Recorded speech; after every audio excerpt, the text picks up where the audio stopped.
Hello everyone, welcome to our YouTube channel. This is English classes by Preeti ma'am. So today our topic is on relative pronoun. Actually question related to the relative pronouns. जो question competition में आते हैं आज हम उन questions को solve करेंगे और टॉपिक हमारा रहेगा relative pronouns. Let's start with the first question. All questions are different and the question related to competitive exams like SSC, CGL, banking, UPSC इस तरह के जो एग्जाम्स होते हैं उनमें जो क्वेश्चन आते हैं वही क्वेश्चन मैंने आपके लिए लिए हैं. और let's start with the first question. All questions are different. First question is fill in the blanks. First question fill करने वाला है. अब क्वेश्चन है the book dash you give me is very interesting. जो book the book dash you gave me कि जो book तुमने मुझे दी वो बहुत ही इंटरेस्टिंग थी. अब फर्स्ट ऑप्शन है who is related to person. Who किसके से रेफर करता है, किस चीज़ के लिए आता है, पर्सन के लिए आता है. फिर which is related to thing. Which किसके लिए रिलेटेड होता है, किसको रेफर करता है, थिंग को रेफर करता है. तो बुक भी क्या है हमारी, थिंग है. ठीक है, तो यहाँ पे जो आंसर आ जाएगा वो हमारा रहेगा विच.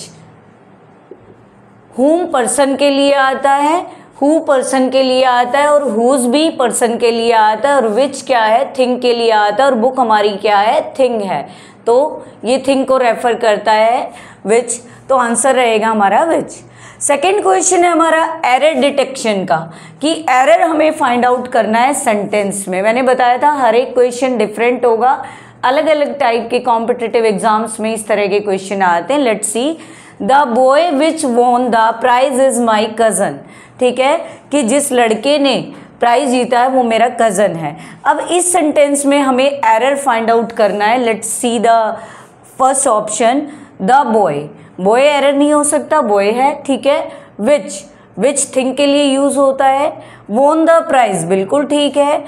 नो एरर, ऐसा हो ही नहीं सकता एरर ना हो क्योंकि सेंटेंस में एरर है. द बॉय क्या है, पर्सन है और पर्सन को रेफर क्या करता है, हु. पर्सन के लिए विच नहीं लगाया जाता बल्कि क्या लगाया जाता है, हु लगाया जाता है. अब यहाँ पे विच क्या है हमारा, एरर है. तो B option is right. Which is the right answer, यानी यहाँ विच नहीं लगेगा. अब विच नहीं लगेगा तो क्या लगेगा, लेट्स सी. एक्सप्लेनेशन देखते हैं इसकी हम. Which should be replaced with who. अब विच को किससे रिप्लेस किया जाएगा, हु किसके लिए आता है, पर्सन के लिए आता है. और पर्सन भी कौन सा, जो सब्जेक्ट हो. सब्जेक्ट के लिए हु का यूज होता है because it refers to a person, क्योंकि हु किसको रेफर करता है, पर्सन को रेफर करता है. और द बॉय यहाँ क्या है, पर्सन है. तो यहाँ पे विच एरर है, उसकी जगह क्या अगर हमें करेक्शन करनी है तो हु लगेगा. सिर्फ इस क्वेश्चन में हमें एरर को डिटेक्ट करना है, सिर्फ फाइंड आउट करना है. इसीलिए हमारा बी ऑप्शन ठीक है कि बी ऑप्शन में एरर है. Let's see the next question. Sentence improvement. मैंने कहा था ना हर एक क्वेश्चन अलग आएगा. फर्स्ट क्वेश्चन हमने ब्लैंक वाला किया, सेकेंड क्वेश्चन एरर डिटेक्शन किया, थर्ड क्वेश्चन है सेंटेंस इंप्रूवमेंट कि सेंटेंस को कैसे सुधारा जाए. ठीक है, let's see the sentence. This is the girl whom father is a doctor.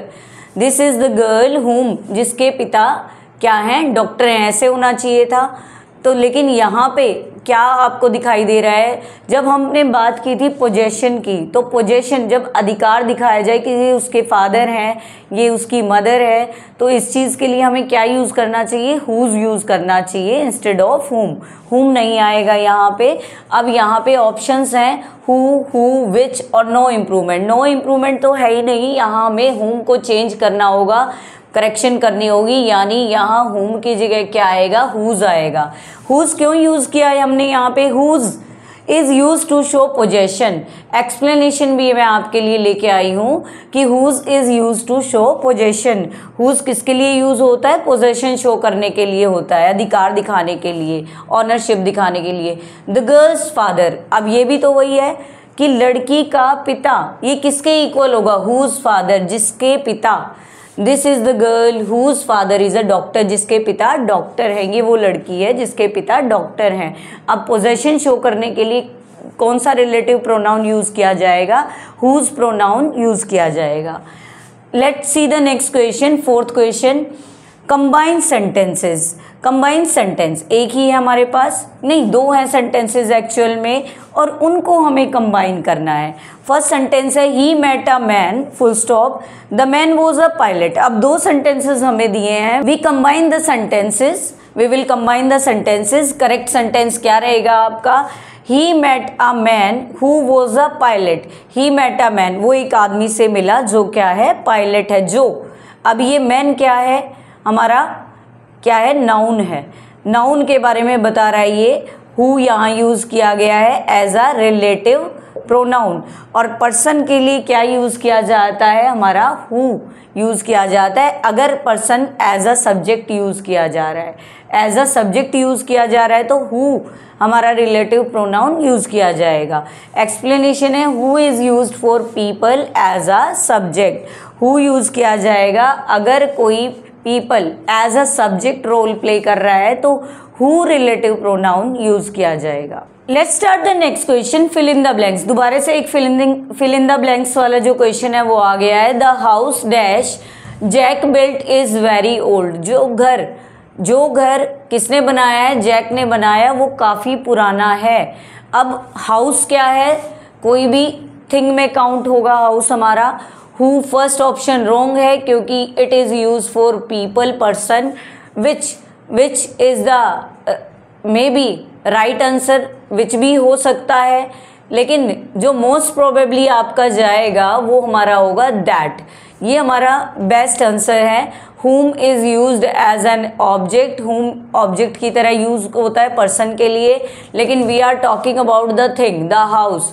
अब एक्सप्लेनेशन देख लेते हैं।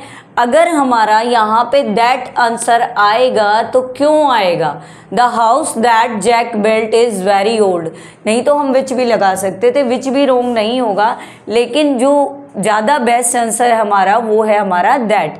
क्यों है उसका एक्सप्लेनेशन भी मैं आपके लिए लेके आई हूँ, हर एक क्वेश्चन के साथ एक्सप्लेनेशन मेंशन है आपके लिए।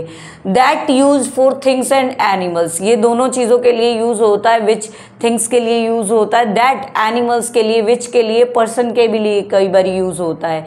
विच इज़ ऑल्सो पॉसिबल, अभी मैंने बताया था विच भी आ सकता है, विच रोंग नहीं है, विच भी आ सकता है, लेकिन ज़्यादा अच्छा आंसर क्या रहेगा, दैट।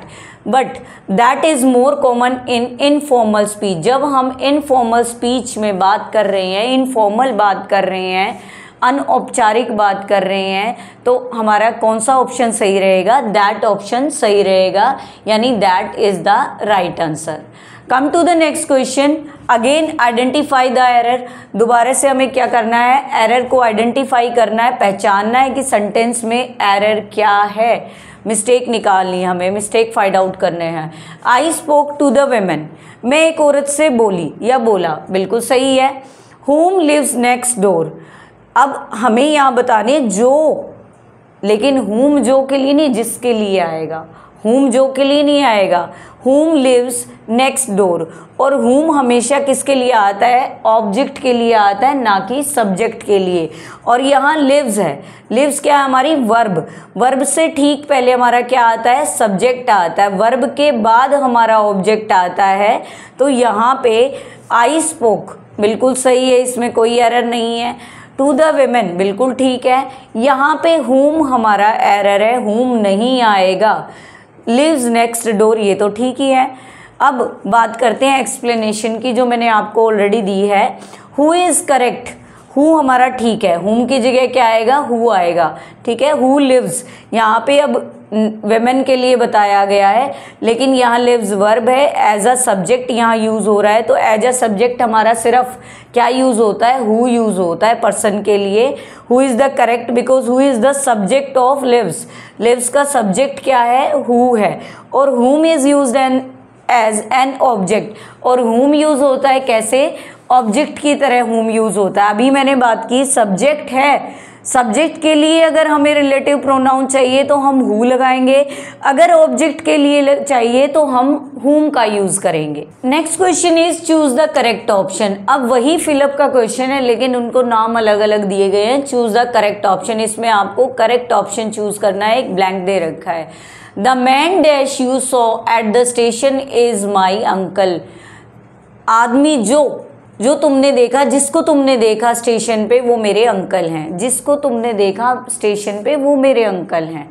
ठीक है, यहाँ पे अब विच पर्सन के लिए आता ही नहीं है तो फर्स्ट ऑप्शन एलिमिनेट हो गया। हुज पोजेशन के लिए आया है, ऐसा कोई पोजेशन वाला कोई चीज़ नहीं दिखाई गई है। अब बच गए हु और हुम। अब यहाँ पे बात की जा रही है कि भाई who as a subject use होता है, ठीक है, लेकिन यहाँ पे सब्जेक्ट वाली कोई बात नहीं है और हुम यूज़ होता है ऑब्जेक्ट के लिए, ऑब्जेक्ट की तरह काम करता है हुम, तो आंसर यहाँ आएगा हुम, क्योंकि ये एज अ सब्जेक्ट यहाँ वर्क कर रखा है। Whom is used as an object of the verb so verb है हमारी, तो इसके ऑब्जेक्ट की तरह हुम काम कर रहा है, ना कि सब्जेक्ट की तरह। मैंने बताया था वर्ब के ठीक पहले आपको क्या मिलेगा, सब्जेक्ट मिलेगा। अब ये इसकी बात नहीं कर रहे हैं, मैन की बात नहीं कर, जिसको देखा वो, ठीक है ना, जिसको देखा वो। अब वो यहाँ पे हुम क्या है, एज एन ऑब्जेक्ट बात कर रहे हैं, और है पर्सन के लिए ही, पीपल के लिए ही हुम यूज़ किया जाता है, लेकिन यहाँ ऑब्जेक्ट की तरह यूज़ किया जाता है हुम, relative pronoun. Next question is sentence completion. ये भी सेम है, ब्लैंक वाला है, लेकिन नाम अलग अलग, हर एक जो कॉम्पिटिटिव एग्जाम्स होते हैं उनमें क्वेश्चन को अलग हेडिंग दी जाती है, अलग उसको बोला जाता है। किसी को सेंटेंस कंप्लीशन दे दिया, किसी को चूज द करेक्ट ऑप्शन दे दिया, किसी को फिलअप दे दिया, एरर डिटेक्शन दे दिया, किसी को आइडेंटिफाई द एरर दे दिया। इसी तरह क्वेश्चन होते हैं, घूम फिर के आते हैं। अब सेंटेंस कंप्लीशन का ये क्वेश्चन है, माई फ्रेंड डैश कार वो स्टोलन इज वेरी अपसेट। अब यहाँ पे कार की बात की जा रही है। मेरा दोस्त जिसकी कार चोरी हुई थी वो बहुत अपसेट। जिसकी कार, जिसकी क्या शो कर रहा है, पोजेशन शो कर रहा है। पोजेशन के लिए हम क्या यूज़ करते हैं, हुज। पोजेशन के लिए क्या यूज़ करते हैं, हुज यूज़ करते हैं पर्सन के लिए। अब हु नहीं आएगा, whom नहीं आएगा, which थिंग के लिए होता है। Next is whose, this is the right answer. And let's see the explanation also. मैंने अभी बता दिया था पोजेशन के लिए होता है, लेकिन आप यहाँ देखेंगे whose shows possession, possession show करता है whose। The car belonging to the friend, it means जो पोजेशन शो कर रहा है the car is belonging to the friend, friend की कार है, इसीलिए क्या है, उसका पोजेशन है उस कार पे, तो हुज वर्ड यूज हुआ है, रिलेटिव प्रोनाउन यूज हुआ है, किसके लिए, पोजेशन के लिए। Let's see the 9th sentence, combine the sentences. फिर से वही है, 2 सेंटेंसेस को हमें क्या करना है, कंबाइन करना है, किसकी हेल्प से, रिलेटिव प्रोनाउन की हेल्प से। I have a friend, he speaks 5 languages. There are 2 sentences, we will combine them. I have a friend, कि मेरा एक दोस्त है, हु स्पीक्स 5 लैंग्वेजेस, जो बोलता है। अब मैंने बताया था सब्जेक्ट, यहाँ ये वर्ब है स्पीक, वर्ब से ठीक पहले हमारा क्या आता है, सब्जेक्ट आता है, और जो सब्जेक्ट की तरह वर्क करता है और एज अ पीपल रेफर करता है वो हु होता है, और सब्जेक्ट की तरह यूज़ करते हैं पीपल की तरह, तो ये हमारा रिलेटिव प्रोनाउन हु यहाँ यूज़ होगा। ठीक है, अब आई हैव अ फ्रेंड, फ्रेंड हमारा नाउन है और हु हमारा रिलेटिव प्रोनाउन है। हु स्पीक्स 5 लैंग्वेजेस, जो बोलता है, कि मेरा एक दोस्त है जो 5 लैंग्वेजेस को बोलता है। नेक्स्ट एक्सप्लेनेशन देख लेते हैं इसकी। Who use to refer to a people, अभी मैंने बताया as the subject of a relative clause, और रिलेटिव क्लॉज के सब्जेक्ट की तरह वो काम करता है, अभी मैंने ये भी आपको बताया। Let's see the today's last question, choose the correct relative pronoun. अब क्वेश्चन वही है घूम फिर के, क्योंकि रिलेटिव प्रोनाउन ज़्यादा क्या है, एक्सटेंडेड टॉपिक नहीं है और छोटा सा ही टॉपिक है, लेकिन क्वेश्चन बहुत ज़्यादा आ जाते हैं इससे। अब the artist dash painting who was sold for $1 million is very famous. I am repeating the sentence. The artist dash painting was sold for $1 million is very famous. जो आर्टिस्ट जिसकी पेंटिंग बिकी, कितने में बिकी, $1 million इज़ वेरी फेमस, काफ़ी famous है वो। अब यहाँ पे क्या चीज़ दिखाई जा रही है, अब पेंटिंग की पोजीशन दिखाई जा रही है कि आर्टिस्ट की पेंटिंग, ठीक है ना, तो हम वैसे क्या लिखते हैं, आर्टिस्ट पेंटिंग, लेकिन यहाँ पे हमें रिलेटिव प्रोनाउन को यूज़ करना है। तो हमें पता है पोजेशन के लिए हम कौन सा रिलेटिव प्रोनाउन यूज़ करते हैं, हुज का हम यूज़ करते हैं। ठीक है, तो whose is the right answer. Explanation देख लेते हैं। Who shows that the painting belongs to the artist? Whose यहाँ पे क्या शो कर रहा है, ये जो पेंटिंग है वो किससे बिलोंग करती है, आर्टिस्ट से बिलोंग करती है। तो यहाँ पे हमारा क्या आंसर रहेगा, whose आंसर रहेगा। तो आज हमने रिलेटिव प्रोनाउन के 10 क्वेश्चंस किए जो कि हमारे कॉम्पिटिटिव लेवल का, जो बहुत ही बढ़िया एग्जाम्पल्स थे कॉम्पिटिटिव लेवल के अकॉर्डिंग, और हर एक एग्ज़ाम में ये आते हैं।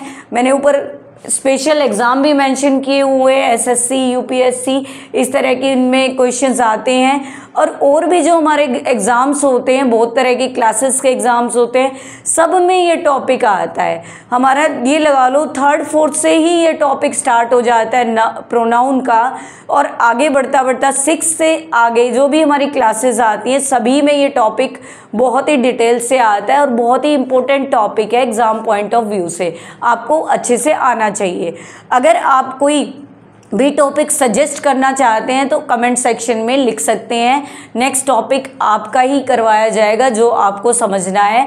अगर आपको हमारी वीडियो पसंद आ रही है तो वीडियोस को लाइक ज़रूर करें, शेयर करें और हमारे चैनल को सब्सक्राइब करें। Thank you student for watching and listening our videos.